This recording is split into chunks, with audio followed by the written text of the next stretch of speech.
દોસ્તો, કેજરીવાલના જે દારૂ ઘોટાળાનો કેસ છે એમાંથી જસ્ટિસ સ્વર્ણકાંત શર્મા હટી ગયા છે અને હવે કોઈ બીજો જજ એ કેસ સંભાળશે. તમે વિચારો, કેજરીવાલે એ સાબિત કરી બતાવ્યું છે કે આપણી ન્યાયપાલિકામાં આપણે ધારીએ ને એ પ્રમાણે ચેન્જ થઈ શકે. એને કેટલી વસ્તુઓ કરી બતાવી છે.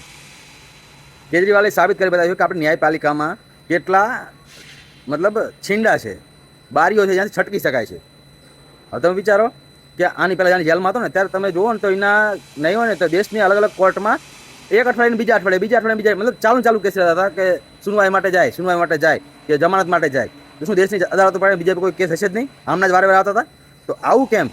એ વિચારવા જેવી વસ્તુ હતી કે બીજા કેસની આમના વારે આવતા હતા અને આમને હટાવરા એને સાબિત કરી દીધું કે આપણે ધારવી નહીં કરી શકીએ.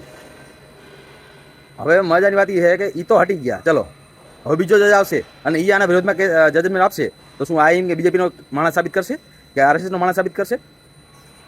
અને મજાની વાત એ છે કે આ તો હટી ગયા, પણ હવે કોર્ટની અવમાનના કરવાનો કેસ લાગશે અને જસ્ટિસ સ્વર્ણકાંત શર્માને જે બીજેપીના માણસ કે આરએસએસના જોડેલા માણસ એવું સાબિત કરવાની કોશિશ કરીને એના માટે અવમાનનો કેસ ચાલશે અને એની સુનવાઈ પણ જસ્ટિસ સ્વર્ણકાંત શર્મા જ કરશે.